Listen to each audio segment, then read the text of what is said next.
الحمد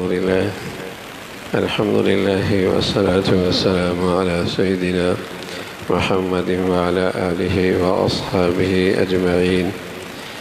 الحمد لله والصلاة والسلام على سيدنا محمد وعلى آله وأصحابه أجمعين. أما بعد فأعوذ بالله من الشيطان الرجيم. بسم الله الرحمن الرحيم. اتل ما أوحي إليك من الكتاب وأقم الصلاة. فقال النبي صلى الله عليه وسلم: الصلاة عماد الدين، أو كما قال عليه الصلاة والسلام. صدق الله العظيم.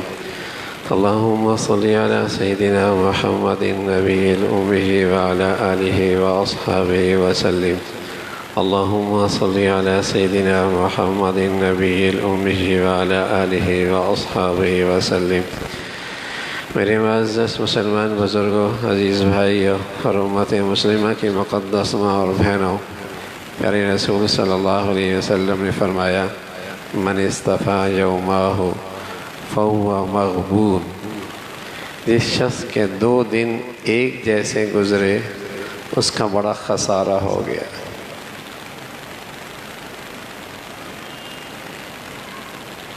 اس کی نماز میں، اس کی عبادات میں، اس کے اخلاق میں، اس کے معاملات میں پہلے سے بہتری نہیں آئی، بڑا خسارے میں رہا. ہر آنے والا دن پہلے سے بہتر ہو جائے. ہمارا یہاں آنا بیٹھنا میرے عزیزوں اسی مقصد کے لیے ہے کہ ہماری زندگی میں جو کوتاہیاں ہیں، جو کمزوریاں ہیں، جو نقائص ہیں، جو کوتاہیاں ہیں، اللہ ہمیں ان سے نجات نصیب فرما دے.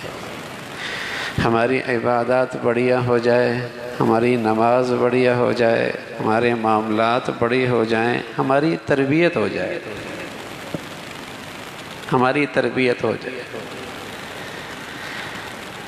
سارے دین کی بنیاد اور ساری تربیت کا پہلا بنیادی نسخہ نماز ہے.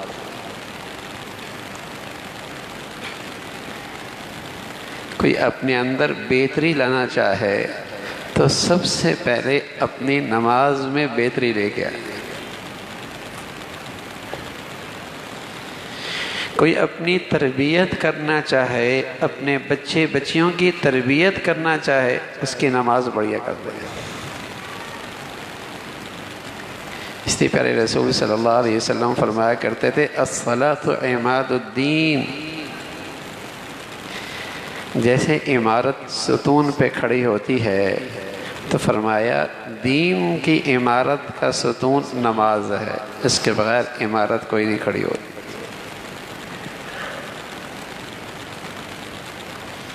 حضرت عمر رضی اللہ تعالیٰ عنہ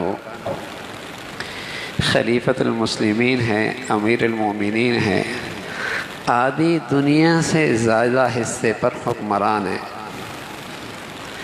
اپنے تمام گورنروں کے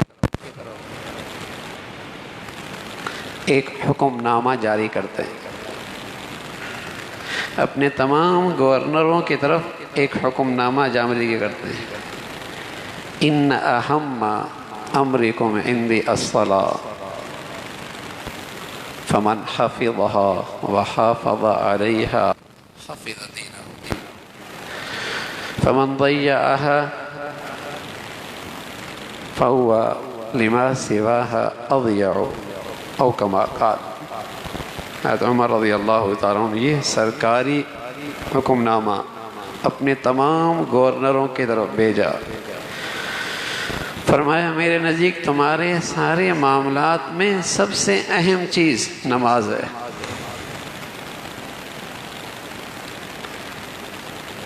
جس نے اس کا خیال رکھا، جس نے اس کا اہتمام کیا، وہ اپنے باقی امور کا بھی خیال رکھے. باقی جو حقوق العباد ہیں ان حقوق کا وہی خیال رکھ سکتا، اس کا خیال رکھے گا. اور اگر اس کی زندگی میں نماز ہی نہیں، وہ نماز ہی ضائع کر بیٹھا ہے، اس میں سستی اور کاہلی دکھائی، تو باقی امور کو بھی وہ برباد کر دے گا۔ یہ رسول اللہ صلی اللہ علیہ وسلم کی تربیت تھی۔ حضرت عمر رضی اللہ تعالیٰ عنہ اسی تربیت کے نتیجے میں، جو اللہ نے انہیں اس تربیت سے بصیرت عطا فرمائی تھی، اس تناظر میں یہ حکم نامہ جاری کر دیا۔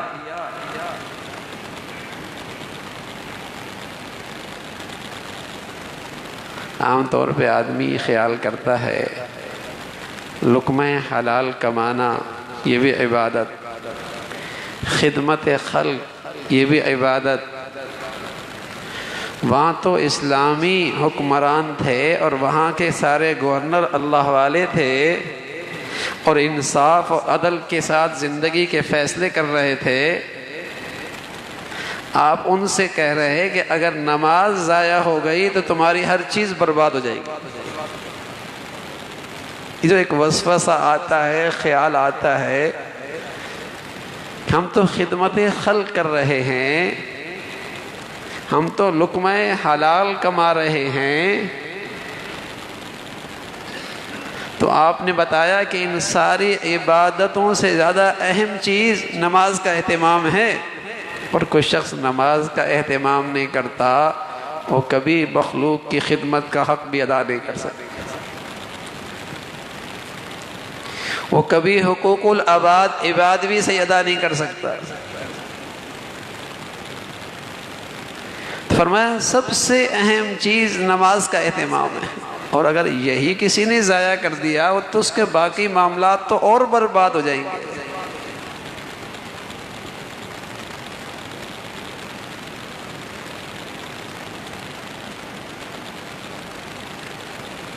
رسول اللہ صلی اللہ علیہ وسلم کی ہاں تربیت پائی تھی، آپ کے ارشادات نماز کے متعلق ہیں، وہ سامنے تھے،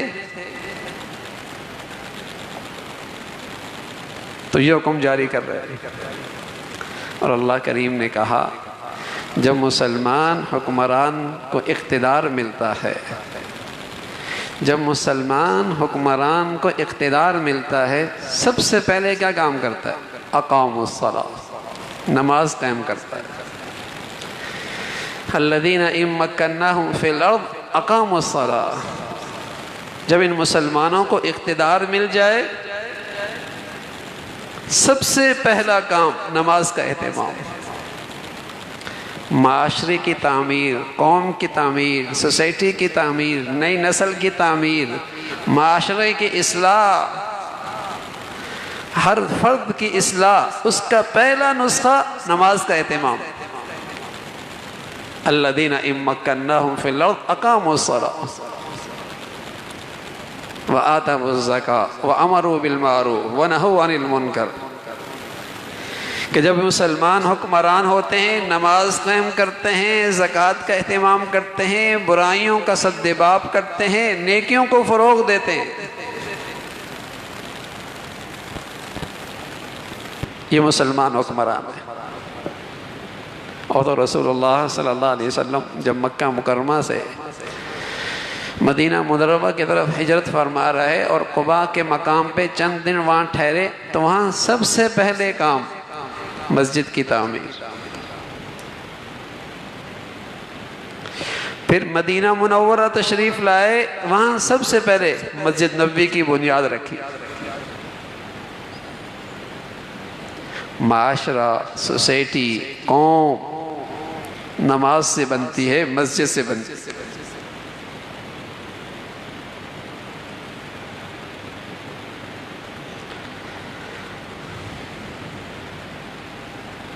آپ جہاں بھی درندگی کے واقعات سنیں گے نا، جہاں بھی سنیں گے، ان میں دو چیزیں نہیں ہوں گی، نماز کا اہتمام نہیں ہوگا اور قرآن کی تلاوت نہیں ہوگی۔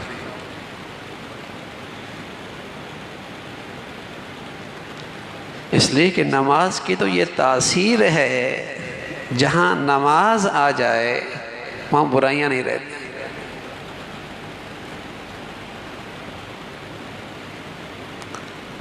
وہاں شر نہیں رہتا۔ تو تربیت، اصلاح، شرافت، دینداری، اس کے لیے بنیادی نسخہ نماز کا اہتمام۔ اب یہ نماز بڑھیا ہو جائے، غفلت میں نہ ہو،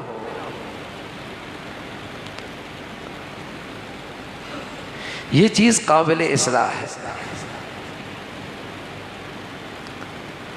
کئی سال ہو گئے نماز پڑھ رہے، اس کی بہتری کی ہم نے کتنی فکر کی،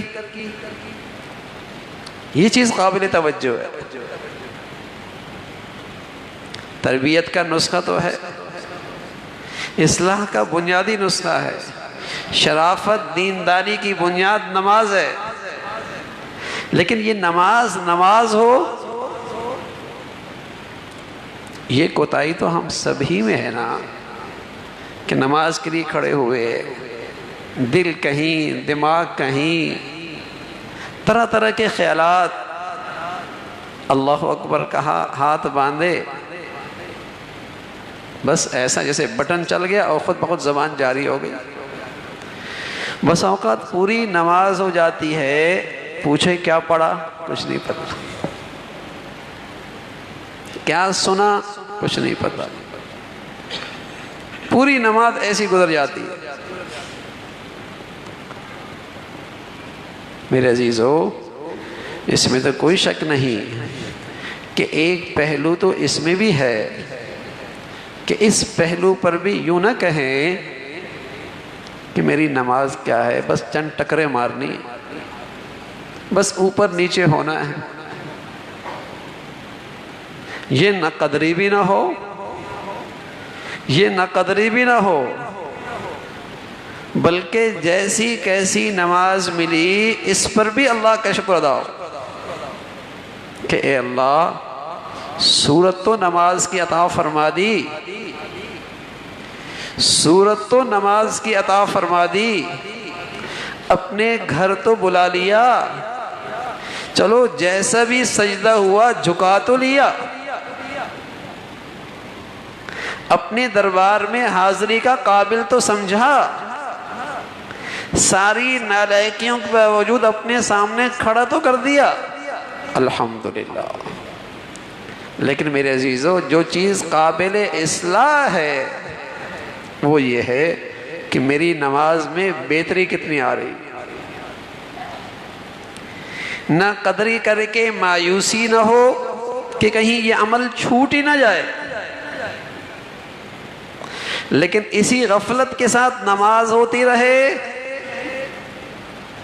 یہ بھی ایمان والوں کا شیوا نہیں،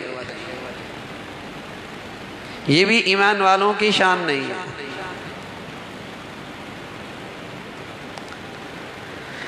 تو یہ چیز قابل اصلاح ہے کہ میری نماز بڑھیا کتنی ہوئی، اس میں اللہ کا دھیان کتنا ہے، خشوع کتنا ہے، اللہ کا استحضار کتنا ہے، نماز کے الفاظ کتنے صحیح ہیں، جو اللہ کے سامنے عرض کر رہا ہوں اس کا مفہوم میرے ذہن میں کتنا ہے، نماز کتنی بڑھیا ہے۔ اسلام کا اتنا بنیادی فریضہ، میں عرض کر رہا ہوں، تمام تر شرافت، تمام تر صلاح، تمام تر دینداری کی بنیاد فریضہ نماز ہے۔ اس کے بغیر نہ شرافت ہے، نہ دینداری ہے، نہ اصلاح ہے۔ بنیاد یہیں سے کھڑی ہوگی۔ تو یہ کتنی اس میں بہتری آئی ہے، اس کی فکر پیدا کرنی، اس میں بہتری لے کے آنی، اس کی بہتری لے کے آنی۔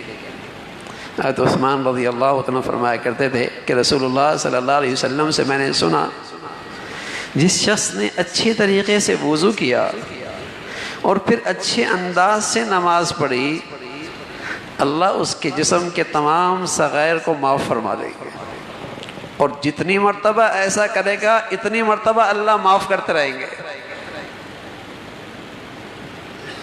لیکن نماز بڑھیا ہو، وضو بڑھیا ہو۔ علماء نے لکھا جس قدر وضو میں غفلت ہوگی اسی قدر نماز میں غفلت ہوگی۔ جتنی بے دھیانی سے وضو ہوا اتنی بے دھیانی سے نماز بھی ہوگی۔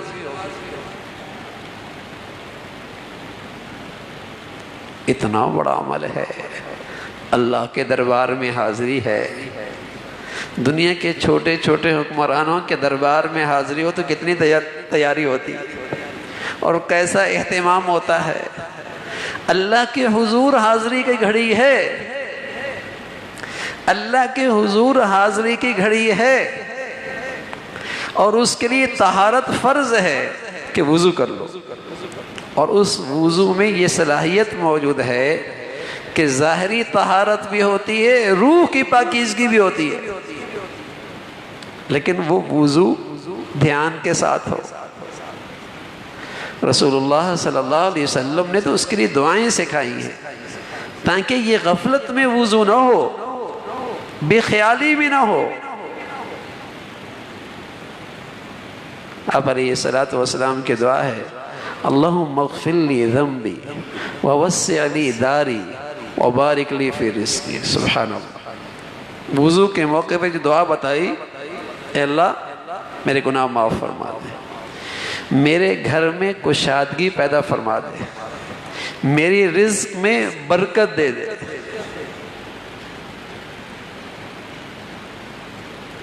اشہد ان لا الہ الا اللہ واشہد ان محمد عبدہ ورسولہ، یہ دعا سکھائی۔ اللہم اجعلنی من التوابین واجعلنی من المتطہرین، یہ دعا سکھائی ہے۔ پھر ہر عضو کی بھی علیحدہ علیحدہ دعائیں موجود ہیں کہ اس خیال سے وضو کر رہا ہے کہ میرے جسم کے خطائیں معاف ہو رہی، گناہ جھڑ رہے۔ جب وضو بڑھیا ہوگا نماز بڑھیا ہوگی، نماز بڑھیا، اور جس قدر بڑھیا نماز ہے، سچ کہہ رہا ہوں، اسی قدر بڑھیا دینداری آئے گی۔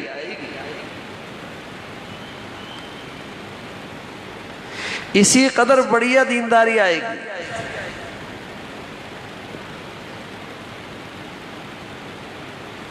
تو یہ دعائیں رسول اللہ صلی اللہ علیہ وسلم نے بتائیں کہ نماز بڑھیا ہو جائے، وضو بڑھیا ہو۔ بے خیالی میں وضو کیا، بھاگتے دوڑتے کیا، بات چیت میں کیا، وضو تو ہو گیا لیکن اس کا نور نہیں ملا، روح کی پاکیزگی نصیب نہیں ہوئی، غفلت میں ہو گیا۔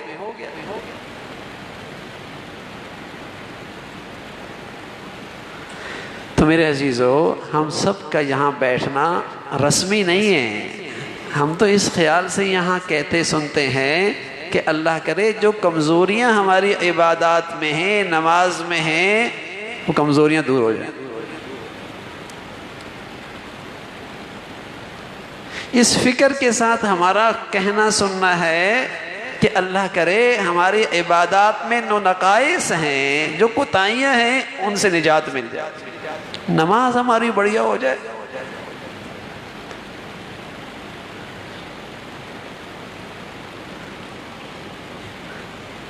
پڑھنے والے تو ایسے ہی پڑھے کہ سالہ سال نماز پڑھی اور اول تا آخر کسی کا خیال نہیں آیا، ہمیں تو ایک رکعت ایسی مل جائے، مشق ہی نہیں کی نا، اس کی بہتری کا اہتمام نہیں کیا کہ بہتر ہو جائے، نماز بہتر ہو جائے، نماز بڑھیا ہو جائے۔ اب دیکھیے، کوئی واقعی اگر عشاء کی نماز، ظہر کی نماز، عصر کی نماز، مغرب کی نماز بڑھیا پڑھے، بتاؤ کتنا نور اکٹھی ہوگا، تو کیا وہ فجر میں نماز چھوڑ سکتا ہے؟ فجر چھوڑ سکتا ہے؟ کوئی آدمی واقعی جمعے کی نماز بڑھیا پڑھے تو بقیہ 4 نمازیں چھوڑ سکتا ہے؟ اس کا تو ایک نور ہے، ایک طاقت ہے۔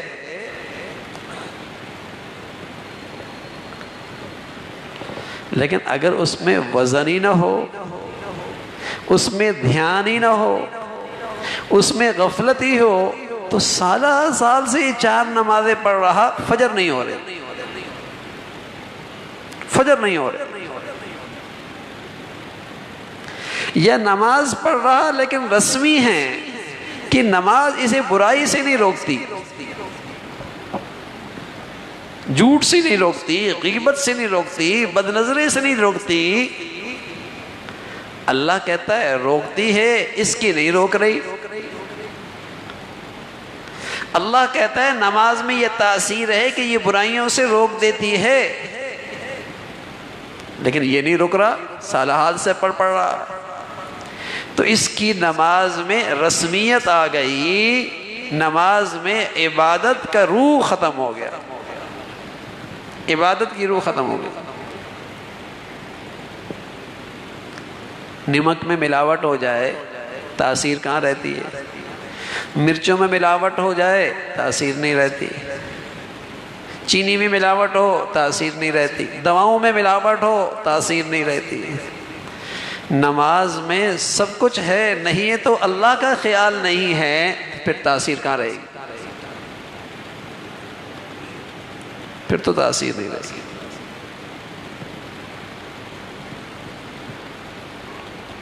تو نماز بڑھیا ہو، نماز میں خشوع ہو، ظاہری طور پر بھی سکون سے ہو اور دل بھی اللہ کی طرف متوجہ ہو۔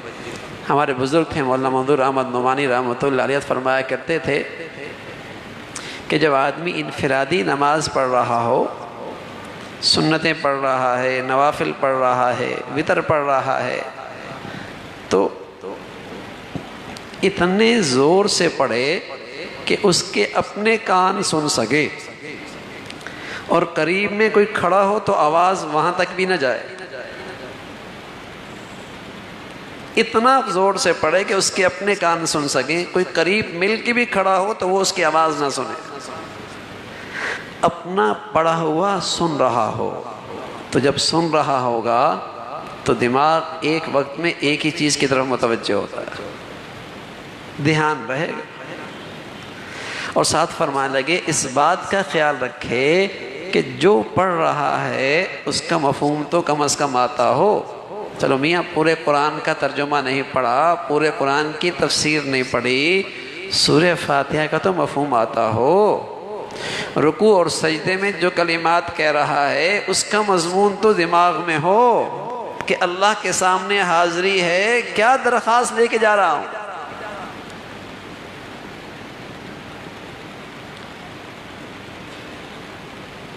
میرے عزیزو یہ فکر پیدا ہو جائے نا کہ ہمارا ہر آنے والا دن پہلے دن سے بہتر ہو، عبادات کے لحاظ سے، نماز کے لحاظ سے بڑھیا ہو۔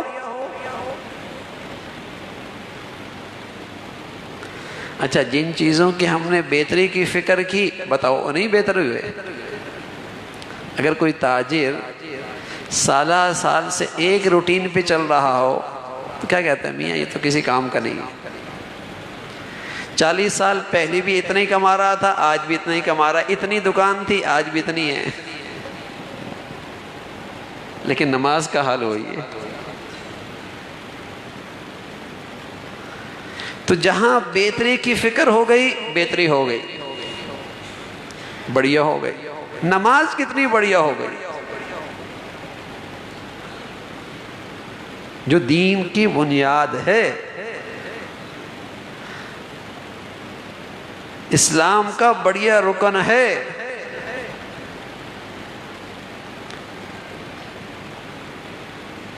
یہ کتنی بڑھیا ہے، اس کی بہتری کی فکر ہو کہ ہم نے بڑھیا کر لیا، کیا پڑھ رہے ہیں، کیا اللہ سے کہہ رہے ہیں، یہ مشق ہوگی، یہ مشق ہوگی۔ تو پہلی بات بھی پیش نظر رہے کہ اللہ رب العزت نے جس درجے کی نماز کی توفیق ملی نہ قدری اس کی بھی نہ ہو، مایوسی اس پر بھی نہ ہو، بلکہ یوں کہا جائے اے اللہ تیرا شکر ہے، سورت تو دے دی، لیکن یہ فکر بھی لائق رہے کہ اللہ اس نماز کی حقیقت بھی نصیب فرما دے، اور اپنی سی پوری کوشش کر لی تو پیارے رسول صلی اللہ علیہ وسلم نے فرمایا، اے اللہ جیسی تیری عبادت کا حق تھا ادا نہ کر سکا، جیسے تیری معرفت کا حق تھا وہ معرفت تک حق حاصل نہ کر سکا، تو کیا سکھایا پیارے نبی نے اپنی امت کو؟ دعا استغفر اللہ استغفر اللہ استغفر اللہ، اے اللہ جو کوتاہی ہو گئی معاف فرما دے۔ الحمدللہ بھی کہہ دیا، شیطان کے فتنے سے محفوظ رہا کہ مایوس نہیں ہوا، اس عبادت کی نہ قدری نہیں کی۔ استغفر اللہ بھی کہہ دیا کہ اپنی عبادت پہ مطمئن نہیں، شیطان کے شر سے یہاں بھی محفوظ ہو گیا۔ اس لیے پیارے رسول صلی اللہ علیہ وسلم فرمایا کرتے تھے جب نماز سے فارغ ہو تو یہ دعا کر لیا کرو، اللہم اعنی علی ذکرک و شکرک و حسن عبادت، اے اللہ میری مدد فرما اپنی یاد میں، اپنی شکر ادا کرنے میں اور اپنی عبادت کرنے میں میری مدد فرما۔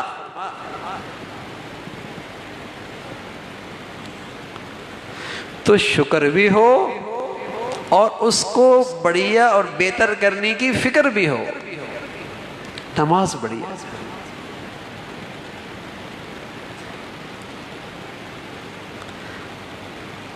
تو ہر آنے والا دن میرے عزیزو ہماری زندگی میں نماز کو بہتری کے ساتھ، نماز ہماری بہتری ہو، بہتری اس میں آ جائے، خشوع بھی ہو، دھیان بھی ہو، اور جو جو الفاظ پڑھ رہے ہیں اس کا مفہوم اور مضمون بھی ہو۔ الحمدللہ رب العالمین الرحمن الرحیم، اللہ جواب دیتے ہیں جب بندہ کہتا ہے الحمدللہ رب العالمین تو اللہ کہتے ہیں حمدنی عبدی، میرے بندے نے میری تعریف کی۔ یہ کہتا ہے الرحمن الرحیم، جواب آتا ہے اثنا علی عبدی، میرے بندے نے میری تعریف کی۔ یہ کہتا ہے مالک یوم الدین، جواب آتا ہے مجدنی عبدی، میرے بندے نے میری بزرگی بیان کی۔ ایاک نعبد و ایاک نستعین، اللہ کہتے ہیں یہ میرے لیے ہے اور یہ میرے بندے کے لیے، اور میرے بندے نے جو مانگا میں اسے دوں گا۔ اور پھر کیا کہتا ہے اللہ کے سامنے درخواست، اہدنا الصراط المستقیم، اے اللہ صراط مستقیم نصیب فرما۔ 40 سال سے 20 سال سے بھی نماز پڑھ رہا تب بھی کہتا ہے اہدنا الصراط المستقیم، گویا کہ زبان حال سے کہتا ہے معاملہ تو خاتمے کا ہے، اے اللہ اگر تیری مدد نہ ہو تو صراط مستقیم پہ کون چلا سکتا؟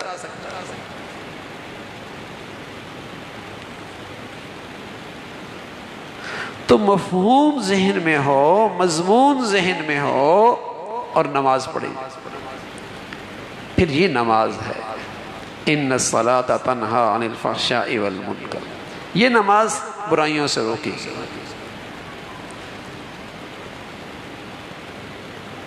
میرا نبی صلی اللہ علیہ وسلم جب انسانوں میں اچھی عادات اور اچھی خوبیاں پیدا کرنے کے لیے تشریف لائے، اچھا انسان بنانے کے لیے تشریف لائے، تو اللہ نے جو سب سے پہلے حکم دیا وہ نماز کا دیا، اس لیے کہ نماز کے ذریعے آدمی میں اچھائیوں کی، اچھی عادات کی صلاحیت پیدا ہوتی ہے۔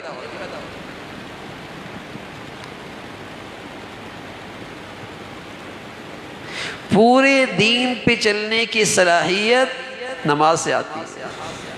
جس قدر بڑھیا نماز پڑھے گا، بہت ساری بری عادتیں، بہت سارے برے کام نہیں چھوٹ رہے، نماز بڑھیا کر لے،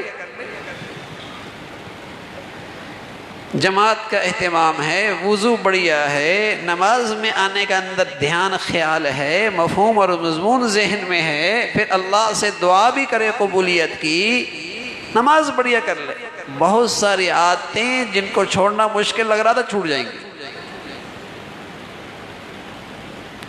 ایک شخص کے اندر کوتاہی تھی، کس نے کہا یا رسول اللہ یہ اس کوتاہی میں مبتلا ہے، کہا نماز پڑھتا ہے؟ کہا ہاں، کہا ٹھیک ہے، اس سے یہ کوتاہی چھوٹ جائے گی، نماز پڑھ رہا ہے نا، یہ کوتاہی چھوٹ جائے گی۔ لیکن اس بات پر کہ غفلت ہی چلی آ رہی ہے اور سالہا سال سے غفلت میں نماز ہو رہی ہے، تو یہ تو اس عبادت کی جیسی دولت کی قدر نہیں ہو رہی، اس کی تو قدر کرنی چاہیے۔ اللہ نے جب اتنی بڑی توفیق دے رکھی ہے،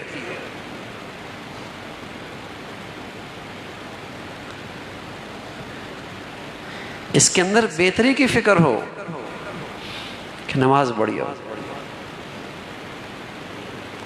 بعض وہ ہوتے ہیں جو فکر کرتے ہیں کہ میری نماز بڑھی ہو، اور بعض وہ ہیں جو کوشش تو کرتے ہیں لیکن اس درجے کی ان کی نماز نہیں بنتی، تو اندر ہی اندر سچی حسرت کرتے ہیں، تو اللہ رب العزت اس سچی حسرت کی برکت سے انہیں بھی بڑھیا نماز کا ثواب نصیب فرمائے۔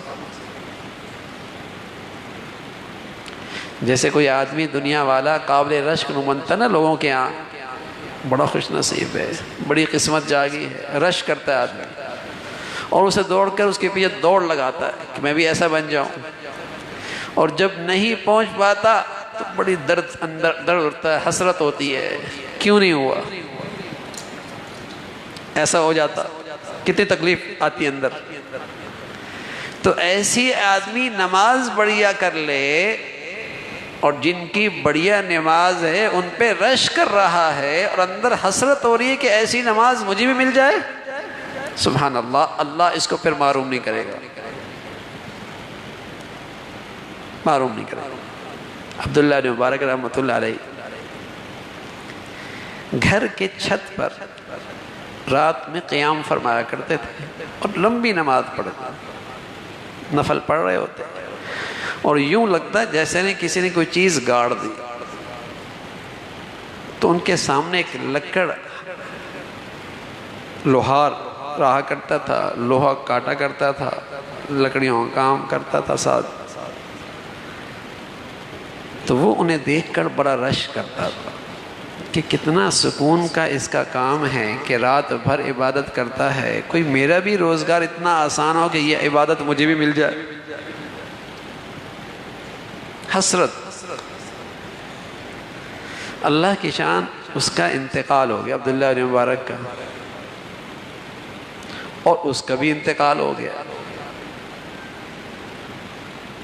تو کسی نے خواب میں دیکھا کہ عبداللہ بن مبارک فرما رہے کہ اللہ نے میرے ساتھ تو بڑا رحم کا معاملہ فرمایا ہے، اور لیکن میرے گھر کا ایک پڑوسی تھا، اس کا معاملہ بھی بڑا قابل رشک ہے۔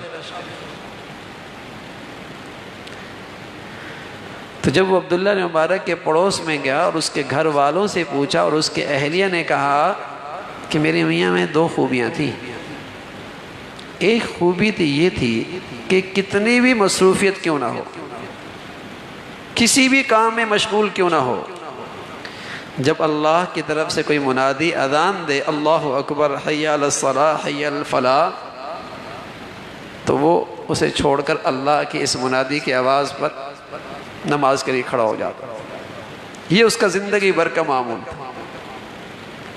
دوسرا، ہمارے پڑوس میں ایک اللہ والے تھے، وہ عبادت رات بھر کرتے، نماز ان کی بہت بڑھیا ہوتی، اور میرا میاں انہیں دیکھ کر حسرت کرتا، رش کرتا، کاش کہ ایسی عبادت مجھے بھی مل جائے۔ یہ دو عمل تھے۔ تو مفتی شفیع صاحب رحمۃ اللہ نے لکھا کہ سچی حسرت بھی بڑی کام کی چیز ہے، سچی حسرت بھی بڑی نایاب چیز ہے۔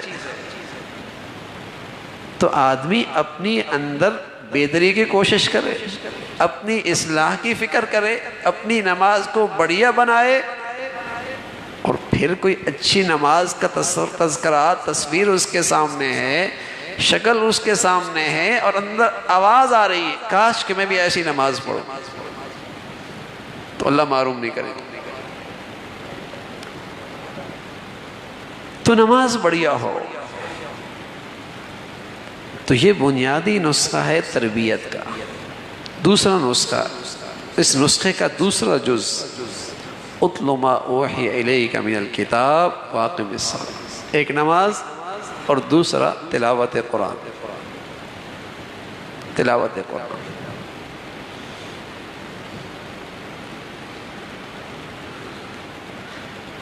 جن زندگیوں میں قرآن کی تلاوت ہے، جن گھروں میں قرآن کی تلاوت ہے، جن زندگیوں کو قرآن کی تلاوت کا معمول نصیب ہے، یقین جانیں اس پرفتن دور کے اندر بھی وہ بہت سارے گندگیوں سے محفوظ رہیں،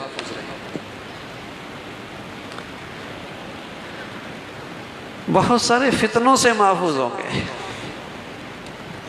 آپ اسے لکھ لیجئے، جن گھروں میں تلاوت کا معمول ہے، جن بچوں میں، جن بچیوں میں مستقل تلاوت کا معمول، اچھا خاصا معمول ہے، وہ آج کل جو گناہوں کے آلات ہیں، گندگیاں ہیں، اس سے محفوظ رہیں۔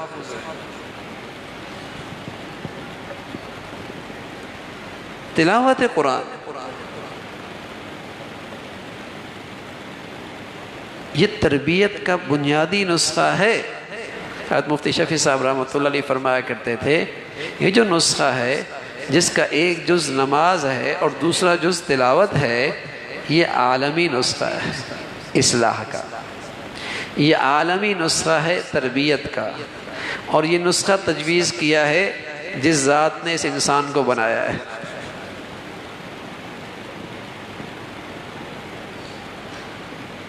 جس ذات نے، اللہ کریم نے، اس ذات کی طرف سے یہ نسخہ تجویز ہوا ہے جس کے نتائج 100% یقینی ہے۔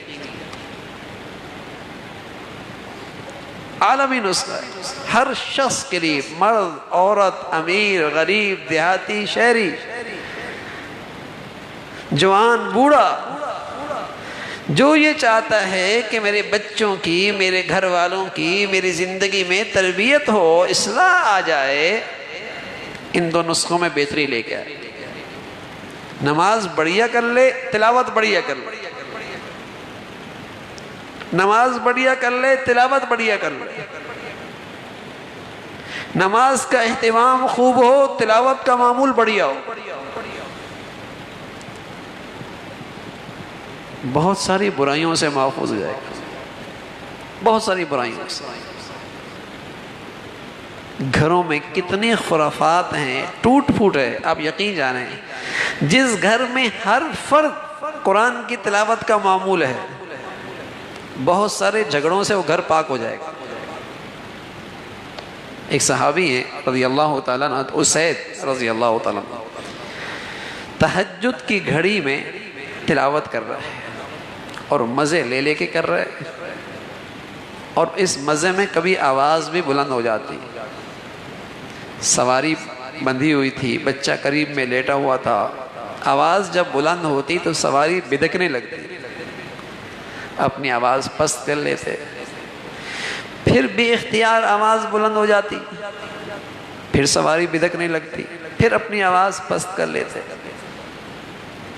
اسی ساتھ نماز مکمل ہوئی تو آسمان کی طرف دیکھتے ہیں کہ ایک چھتری نما چیز آسمان کی طرف جا رہی ہے اور اس میں کمکمے لگے ہوئے، سفید چمکتے کمکمے، اور آہستہ آہستہ اوپر جا رہی ہے۔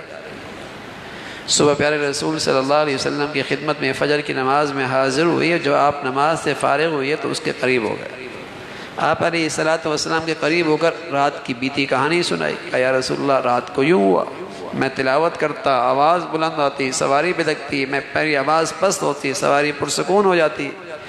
نماز کے بعد آسمانوں پہ دیکھا، یہ منظر میری آنکھوں نے دیکھا۔ پیارے رسول صلی اللہ علیہ وسلم فرمانے لگے، اسید کیا ہی اچھا تھا، صبح تک تو یوں ہی تلاوت کرتا رہتا، مدینہ والے سر کی آنکھوں سے دیکھ لیتے کہ اللہ کے فرشتے تیرے گھر میں تیرا قرآن سن رہے تھے۔ بتائیے، جب گھر کا ہر فرد تلاوت کر رہا ہو اور گھروں میں اللہ کے رحمت کے فرشتوں کے ڈیرے ہوں، بتائیے وہاں ٹوٹ پھوٹ ہوگی، وہاں بے برکتی ہوگی، وہاں نحوستیں ہوں گی، وہاں خوف کے بادل ہوں گے، وہ تو گھر جنت کا سا ہوگا، وہاں تو ٹھنڈک ہوگی۔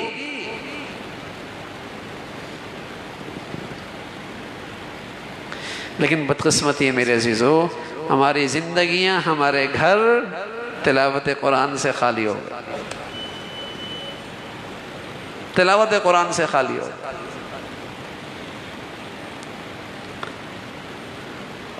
تصور نہیں تھا مسلمانوں میں ہے کہ مسلمانوں کی زندگیاں ہوں اور قرآن کی تلاوت کا وظیفہ نہ ہو، مسلمانوں کا گھر ہو اور تلاوت کا معمول نہ ہو، تصور نہیں تھا۔ کیا مرد، کیا عورت، کیا بوڑھا، کیا جوان، کیا بچی، کیا جوان بچہ، تلاوت کے بغیر دن کوئی نہیں گزرتا۔ اہتمام تھا۔ تو میرے عزیزو، اصلاح چاہتے ہیں نا، اپنی دینداری میں بہتری چاہتے ہیں، اللہ کا قرب چاہتے ہیں، دین کی برکتیں چاہتے ہیں، دین کے مبارک ثمرات اپنی زندگی میں دیکھنا چاہتے ہیں، تو کم از کم اس نسخے کو تو بڑھیا طور پہ استعمال کر لیں۔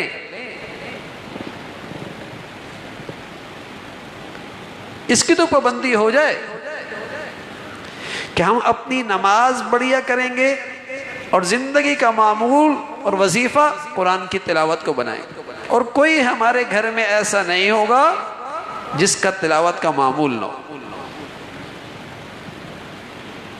بہت مبارک وقت ہے، فجر سے پہلے، فجر کے بعد۔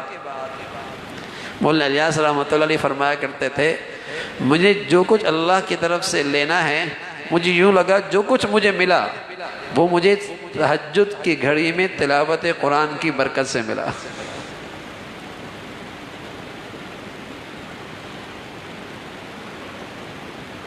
آج کی سائنس تو کچھ بھی کہتی رہے، لیکن ہمارا تو ایمان ہے کہ جب نبی نے کہا ہے نا کہ اس وقت میں کیا نور اترتا ہے، آج کی دنیا کہتی ہے اس وقت میں آسمان سے کچھ ایسی چیز اترتی ہے جو انسان کے دماغ کے لیے، جسم کے لیے، صحت کے لیے، زندگی کے لیے انتہائی مفید ہوتی ہے، انتہائی صحت بخش ہوتی ہے۔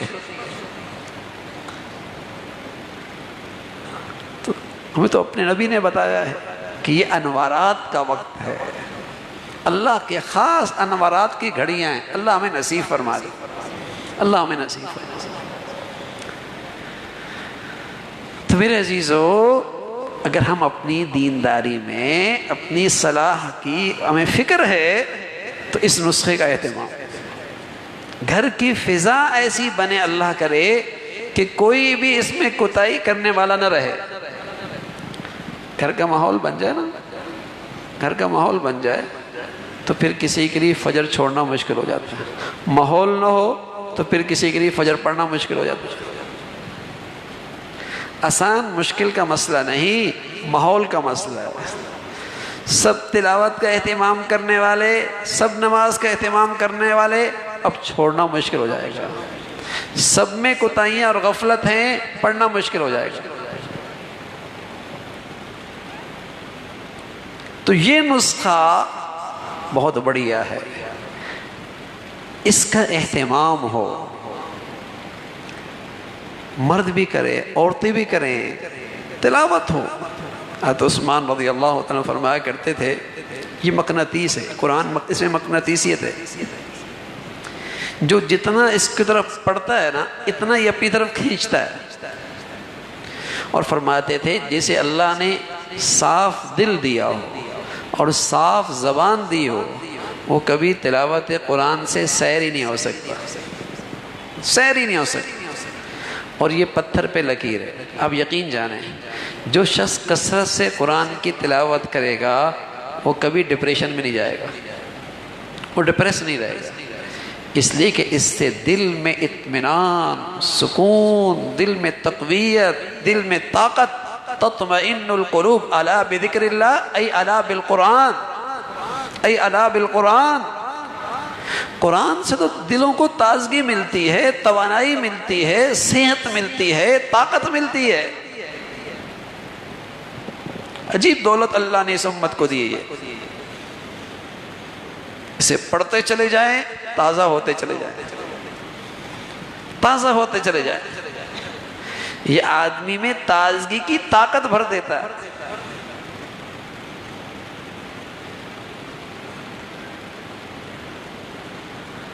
تو میرے عزیزو، ہماری زندگی میں بہتری کی بہت گنجائش ہے، بہتری کی بہت گنجائش ہے، دینداری کی بڑی گنجائش ہے، اصلاح کی بڑی گنجائش ہے، تو کم از کم اس نسخے کا تو ہم بھرپور اہتمام کریں کہ ہم نے اپنی نماز بڑھیا کر لی، نماز بڑھیا کریں گے،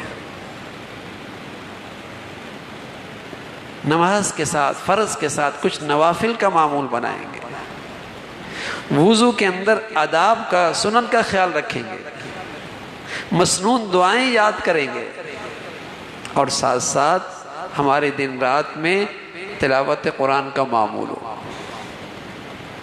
ہم یہ نہیں کہہ رہے آپ پہلے دن سے سپارہ پڑھنا شروع کر دیں، نہیں، معمول ایک صفحے سے شروع کر دیں، ایک پاؤں سے شروع کریں، شروع تو کریں، شروع کریں، آہستہ آہستہ اللہ کرے گا معمول بڑھتا چلا جائے گا۔ دیکھو بھائی، قرآن برکت والی کتاب ہے، آپ تلاوت کیجئے، وقت دیجئے اسے، پھر دیکھیے صحت میں کیا برکت، گھر میں کیا برکت، وقت میں کیا برکت، اولاد میں کیا برکت، وقت دیجئے اسے۔ یہ برکت والی کتاب ہے، یہ مبارک ہے، آپ کی زندگیاں مبارک ہو جائیں گی۔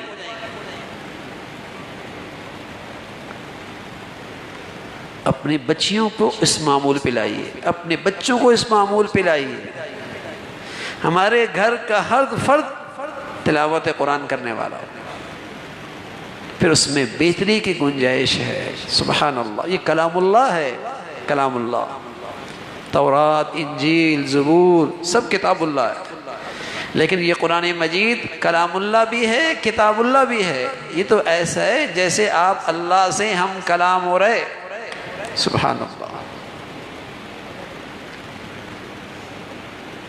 جب کسی سے محبت میں بات کی جائے اور باتوں میں اضافہ ہو جائے تو محبت میں بھی اضافہ ہوتا ہے، محبت میں بھی اضافہ ہوتا ہے، اور کوئی اللہ کا کلام محبت سے کرے، سچ کہہ رہا ہوں، اللہ کی محبت میں بھی بڑا اضافہ ہوتا ہے، جی چاہتا ہے پھر۔ اور بعض خوش نصیبوں کو تو اس تلاوت کا ایسا مزہ لگا ہے، وہ دن اچھا نہیں لگتا جس میں تلاوت نہ ہو، وہ دن اچھا نہیں لگتا جس میں تلاوت نہ ہو۔ کہ قرآن میں آپ نے 7 منزلہ، ایک منزل دو 7 منزلیں لکھی ہیں۔ اچھے وقتوں میں مسلمانوں کی یہ تلاوت کا معمول رہا ہے کہ ایک منزل روزانہ پڑھتے، ہفتے میں قرآن ختم ہو جایا کرتا۔ یہ 7 منزلیں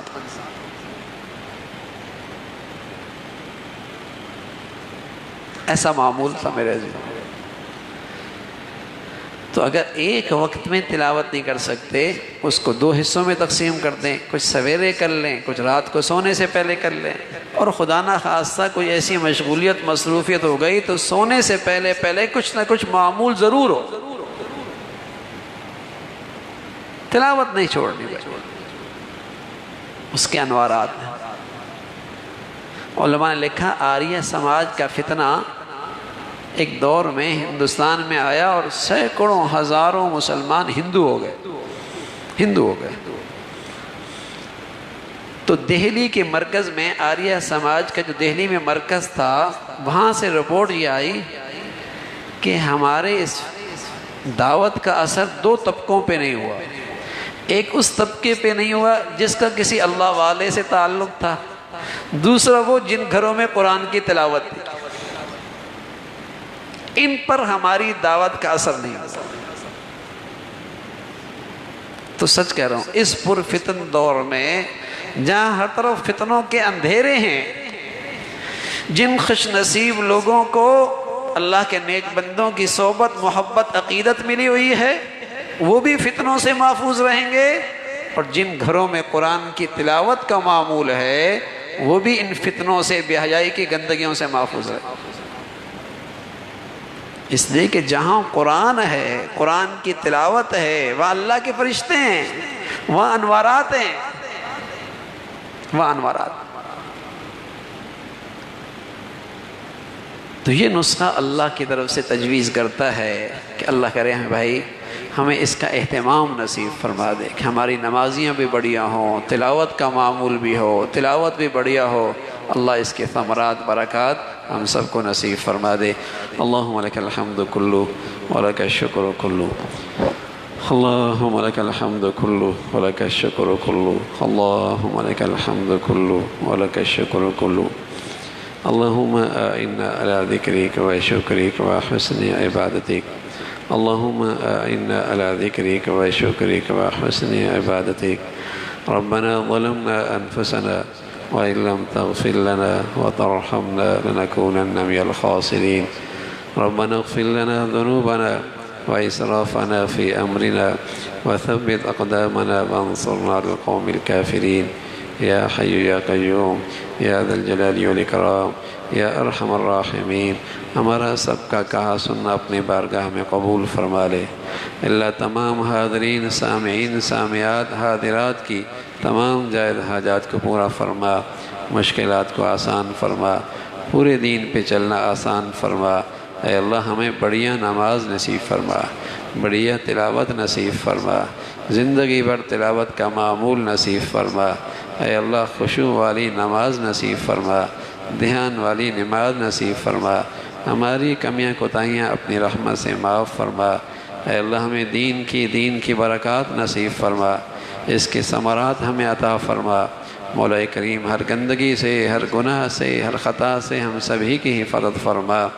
اے اللہ ہمارے بچے بچیوں کو ہماری آنکھوں کی ٹھنڈک بنا، صدقہ جاریہ بنا، بچوں میں، بچیوں کی تربیت میں، تعلیم میں، زندگی میں صحیح فیصلے کرنے کی توفیق نصیب فرما۔